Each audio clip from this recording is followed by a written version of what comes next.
What is the strangest ritual you've seen in joining an organization or a club of some sort? You see, with all clubs and all organizations and everything, there's some sort of ritual or some sort, there's something to be said for joining a group. When I played sports, the way I joined was I got my parents to sign a permission slip and put it and turn it into the coach's office, and then I was allowed to play. In other things, you see there is this, recently I became a baseball dad. Now, I don't know if you know what that means, but basically it's out my evenings, I have no life anymore, right? I'm at the baseball field in Orwell, and one of those things is they said, hey, one of the coaches was like, hey, if you want to help out, and of course I'm a dad, right? I want to help, right? Play with my boys on the field and everything. And so next thing I know, I'm filling out a background check, I'm listing references, and I'm standing in front of a computer getting a picture taken, and now I've got this cool little card that I have to wear on my person at all times. But now I'm in the club, right? I have some regrets about joining that club, but that's another story.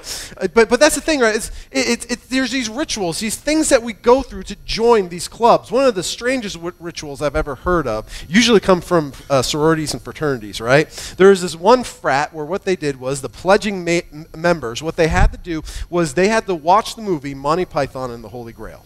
And then they had to reenact it everywhere they went on campus.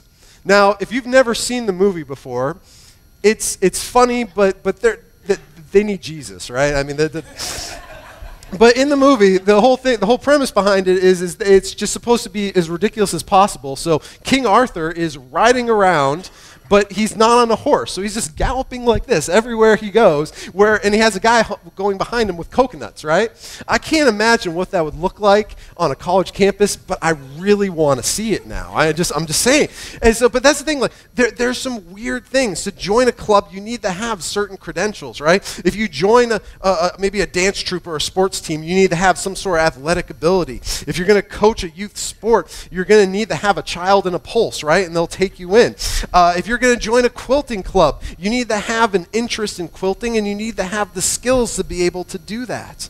To join a club for seniors, you need to, be, So you have to do, but have you ever thought about what it takes to join a church? You ever thought about joining the church? The church is kind of an interesting place because you can come here and you can experience the church. But there's this thing called membership. And what is the difference between you all who are sitting in the congregation versus those who are in membership? And so that's one of the things that I want to talk to you today, and over the next about month or so, we're going to be talking about is what does it mean to be a church? Interesting enough, when I say the word church, what do you think of? You probably get the image of a building, right? Maybe you get the image of this building. Maybe you get the image of one of those quaint little white buildings with the steeple that look all pretty in the pictures that show up on your Microsoft desktop or something like that. Maybe you get the image of the grand cathedrals over in Europe somewhere with the ornate relief pictures and stained glass windows and everything. We think of church, but the word church technically is not really ever used in the Bible. You see, the word in Greek is called ekklesia. Now, this is where the light bulb goes off because you've heard of a church called itself Ecclesia before, and you're like, oh. So you ever see a church called Ecclesia Church? That's hilarious because what it means is church. So it's for the record. But the word ecclesia is what was translated to be church in the New Testament. And you see, the translation here and what it means is that it was really a word that was used commonly back in the time when the Bible was written. In fact, not only was it used commonly, but one of the things that was used, it was like a general term. We might refer to it as a group of people or an assembly of people. People who gather together for a specific purpose. The literal translation of it means the called out ones or a called out assembly. So oftentimes that could be for political purposes during this time when it was written in the Bible. If you think about it now today, as we get ready to go through another election cycle here shortly, everybody take a deep breath and go, oh, right? I mean, I can't wait for that just to get passed as quick as possible, right? But you're going to hear about delegates getting together and all these different things and everything. But usually you have these conventions, whether Republican or Democrat, but they're going to come together, and it's going to be specifically these people who are called out from all their different states to cast their vote. It's an assembly. It's a called out people. They have their rights to be members of these different groups, and this is what their purpose is, and this is what they're doing. And so this is what this word refers to, this called out group of people. Which begs the question, how did that become the term that we use for church? Answer is, I'm really not entirely certain. I can take a good guess, but what I do know is that Scripture uses it over and over and over again to refer to the people who believe and who are following Him. So what should a church do? Well, one of the things we're going to do for the next 5 weeks is we're going to look at Acts 2:42. And I want you just to, you can turn there if you want. It's just one verse. But it's a question of, what does a church do? And really kind of simply, it just kind of puts the very first church, the very first group of called out people for God's purpose, who are set aside by Him in Jerusalem, how they interacted with each other, how they acted, came down to this in Acts 2:42. And he says, and they devoted themselves to the apostles' teachings and the fellowship, to the breaking of bread and the prayers. We're going to look in depth at those 4 things over the following 4 weeks. But really, this is the purpose of the church. This is the function of the church, what the church should be doing. But before we get into the what does the church do, the question is, why be a part of a church? You know, many of us have grown up where we always went to church. It's just what we did. It's what was expected of us. I pastored a small little country church out in West Texas for a couple years. And one of the things that they always said was when people had something going wrong in their life, there was this one lady in the church who'd always say, she'd be like, well, that person just needs to get themselves to church. I don't know what's going on with them, right? I mean, that's the way she would say it. Her name was Sheila, and that's the way she said it all the time. Well, that person just needs to go get back in church. Or that person, they're making all these bad choices. Well, the obvious answer is they just need to get back in the church. But it's kind of putting the cart before the horse. Because to be a part of a church is because of what Jesus does here inside the heart first. And that's why we're looking at Matthew chapter 10 today. Because what it comes down to is discipleship.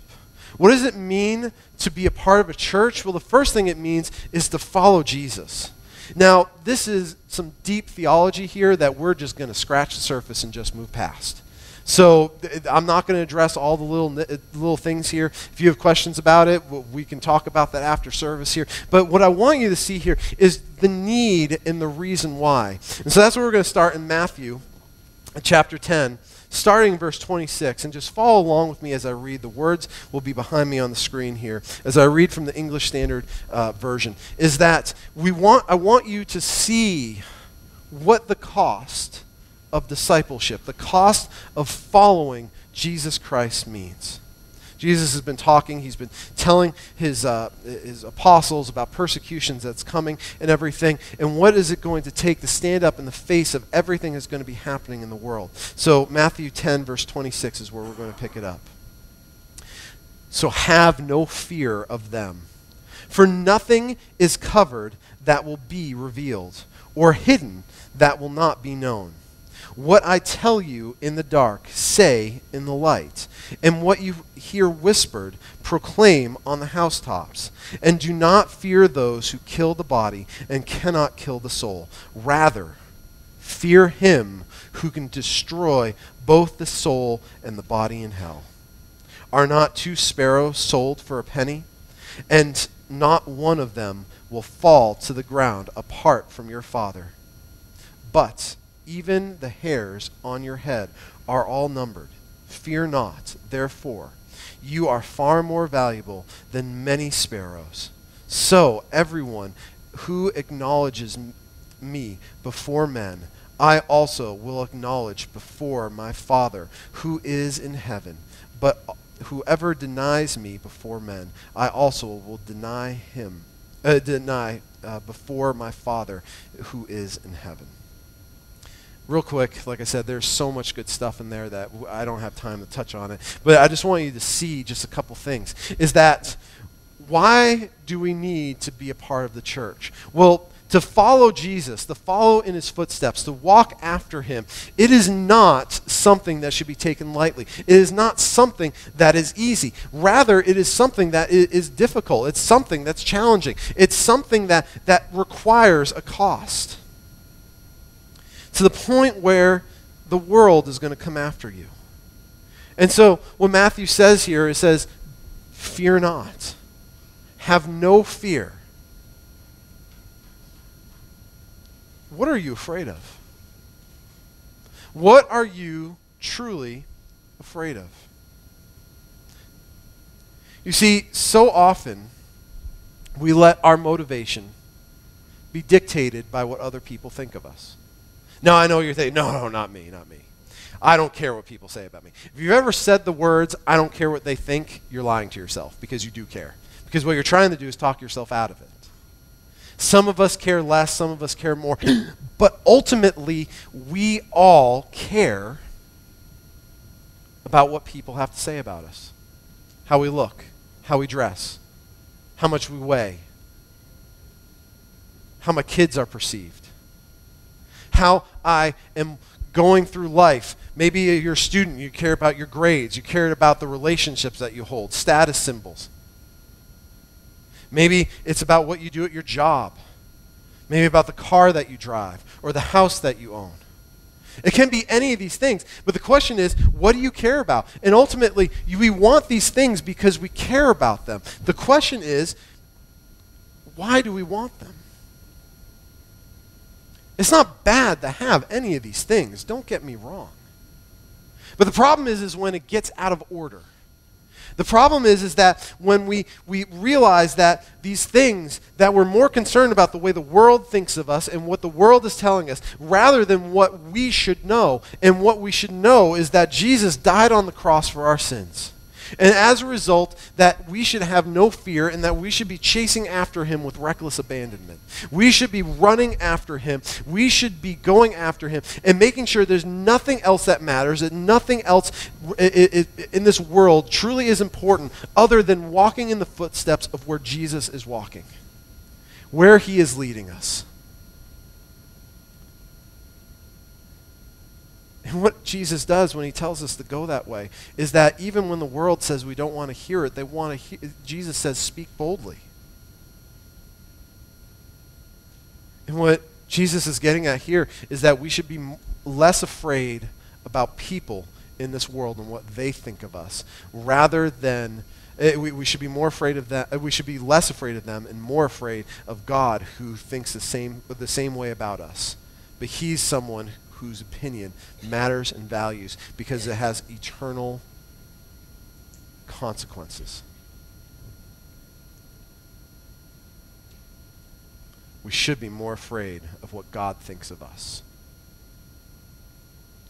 But when we start doing this, when we start acting in this way, when we start walking in this way, something is going to happen. And what's going to happen is that it's going to put us at odds, at enmity with the world. God promises us this. And so this is the heart of what I really want to look at today, is Matthew 34, verses 39. And you'll understand why here shortly. Is that this is the result of walking after and walking in discipleship and being willing to proclaim his name and letting that transformed life that happened inside us, what it turns into here. So follow along with me as I read from Matthew chapter 10, verse 34. Do not think that I have come to bring peace to the earth. Wait a second. This is Jesus talking, right? And Jesus says, do not think that I've come to bring peace to this earth. Wait, I thought that's what Jesus, isn't that what we talk about at Christmas time? You know, it's like peace to the earth. We sing it in our Christmas hymn. We talk about it all the time. We talk about peace and that Jesus is supposed to be providing us peace. In fact, there's a lot of talk about peace. when it comes to what happens inside a church. God can fix your money situations. God is going to bring peace to your financial situation. God is going to bring peace to the way you feel about yourself. God is going to bring you peace because you find a community to plug into. You're supposed to receive all these things and the things of this world. And if you just rely on Jesus and you just do all the things that the pastor tells you to do, that you're supposed to receive peace because Jesus is all about peace. But here's Jesus saying these words. Exactly. He says, do not think that I've come to bring peace to this world. David Platt talks about a time that he spent in a country that cannot be named because it's illegal to be a Christian there. And when he was talking with this group of converts from Muslim to Christianity, and these new Christians in this Christian church where it's illegal, where the cost of following Christ literally means that you'll be put to death. And what they do is they gather the new converts, the people who decide to follow Jesus, and they gather them together, and they say, okay, write down the name of every person that you know. And after they write down every single name, it says, circle the 10 people who are least likely to kill you because you've become a Christian. And that is where you start in telling people about Jesus.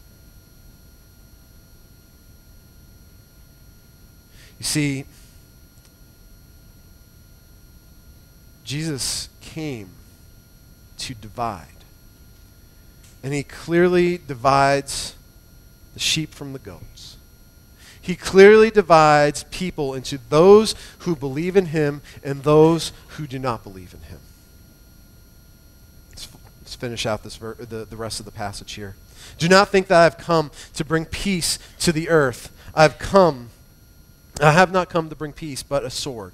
For I have come to set man against his father, and daughter against her mother, and daughter-in-law against her mother-in-law, and a person whose enemies will be those in his own household. For whoever loves father or mother more than me is not worthy of me. Whoever loves the son or daughter more than me is not worthy of me. Whoever does not take his cross and follow me is not worthy of me.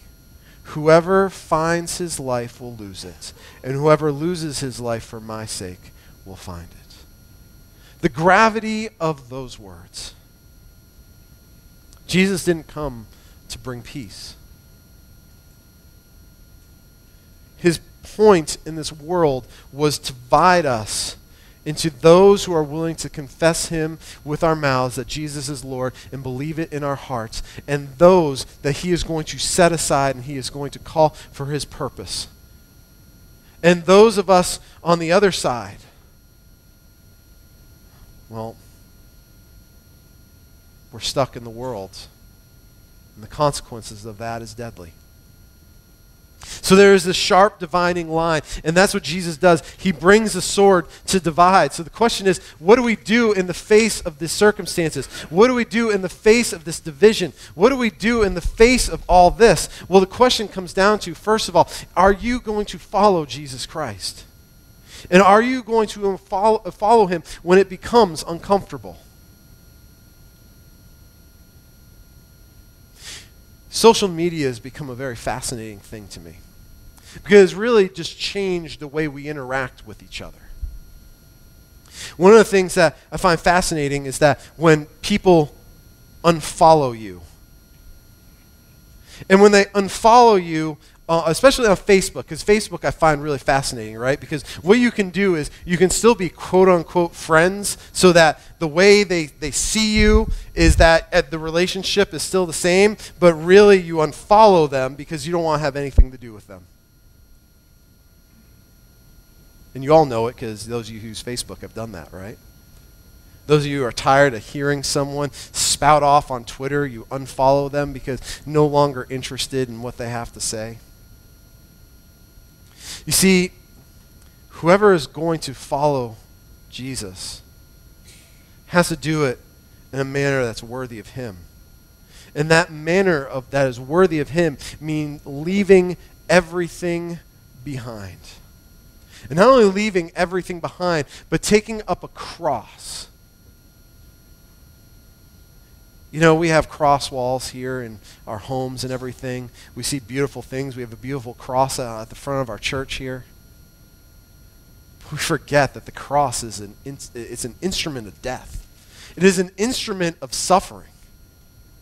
You know, if Jesus came, 20, 30 years ago, it would be the electric chair everywhere. Now I guess it would be a syringe, right? I mean, can you imagine having a big picture or a big statue of a syringe out front? Because this is why we follow Jesus Christ. It sounds bizarre and peculiar. Well, I guarantee you, if you had a Christian from the first century around here, it would seem odd and peculiar that we have a cross everywhere.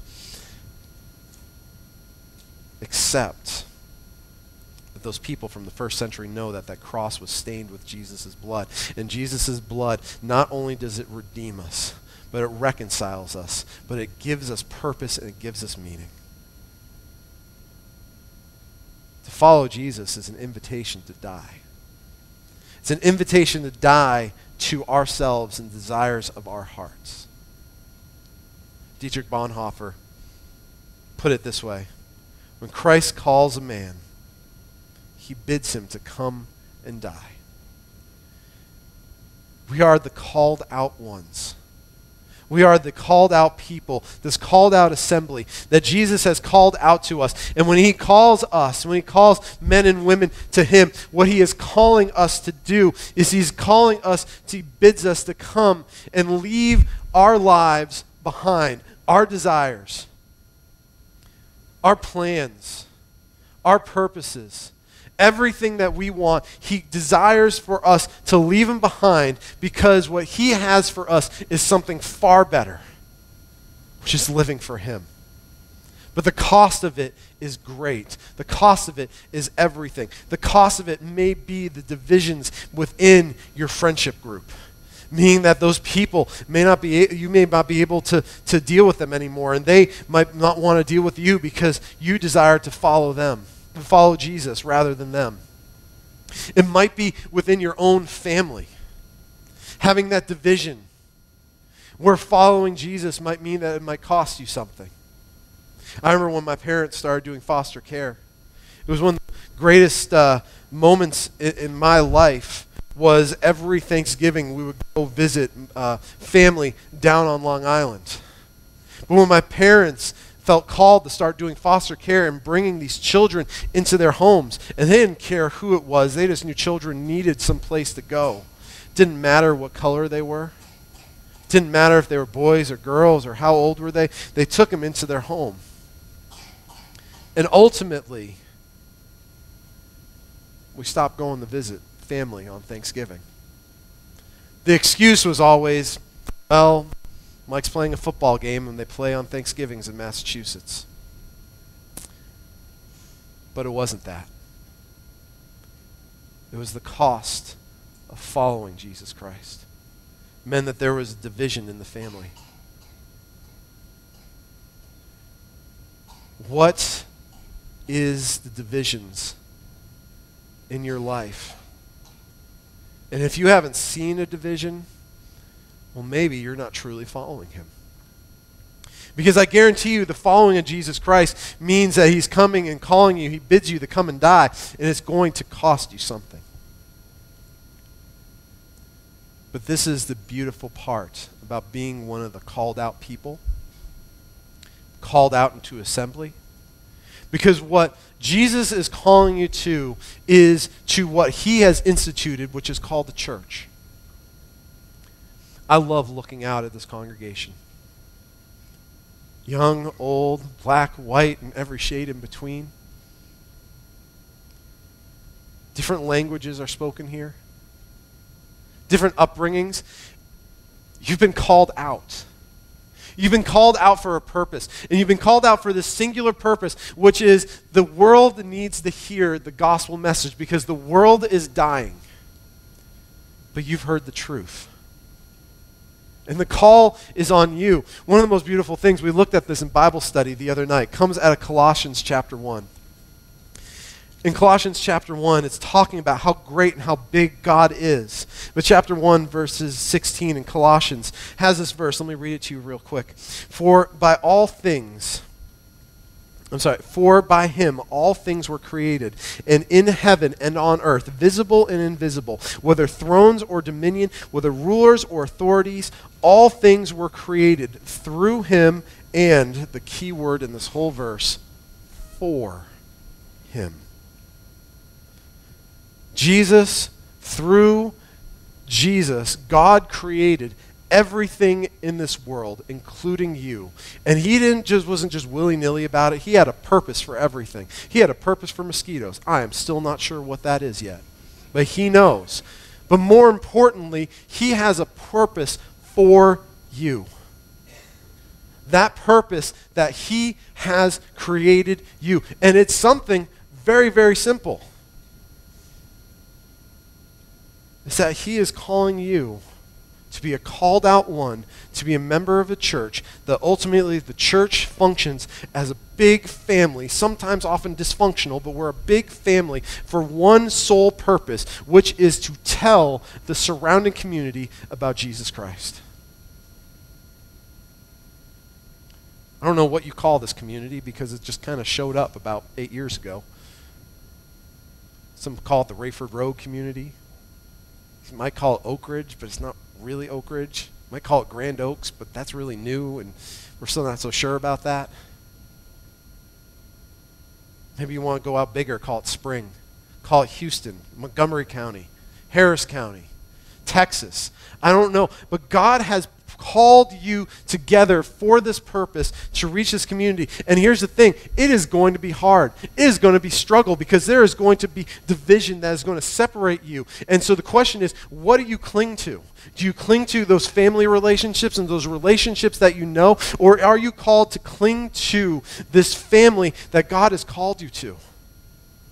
And start investing in them and investing in each other and working together for God's purpose and for his glory.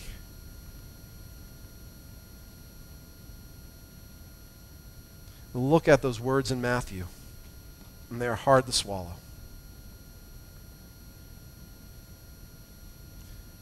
Verse 38, for whoever does not take up his cross and follow me is not worthy of me.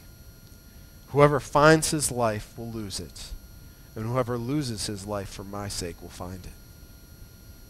There's a call on your life to come and die. And it is a promise that is going to be met with not peace, but rather a sword. But in that promise, as there is a separation, let me tell you what there is. And let me tell you how good Jesus Christ is. What Jesus Christ is going to do is he is going to come into your life. And by willing to confess it with your mouth that Jesus is Lord, if you believe it in your heart, what's going to happen to you is that you will start to begin of those relationships more because you're going to a different church and you're doing different things. Maybe doesn't want to talk to you anymore because you've become one of those Jesus freaks, if they still use that word. I don't know. Or maybe I'm just dating myself. But the point being is this, is that somewhere along the line, there is going to be a divide. But when you are isolated, is when Jesus Christ brings you into a family of believers that you are and that you have not a grandfather or grandmother you never had because he's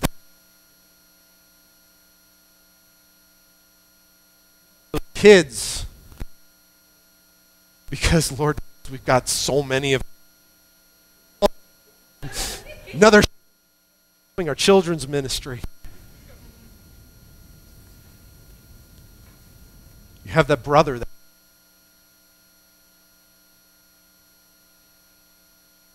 it comes to the community of called out ones. Because even though Jesus comes and he separates,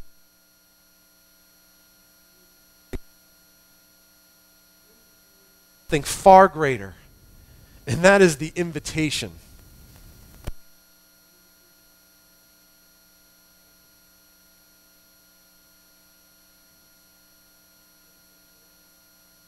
tears and suffering, but through suffering, hope.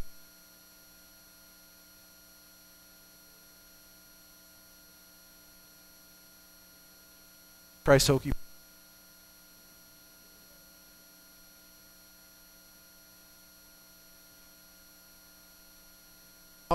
and minister to the Under Over Fellowship, this church that's homeless.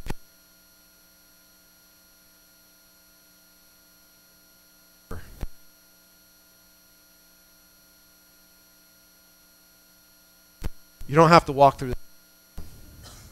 You don't have to be out on your own. Remember, it means that you have to be willing to give up your life to follow him. Let me pray for us.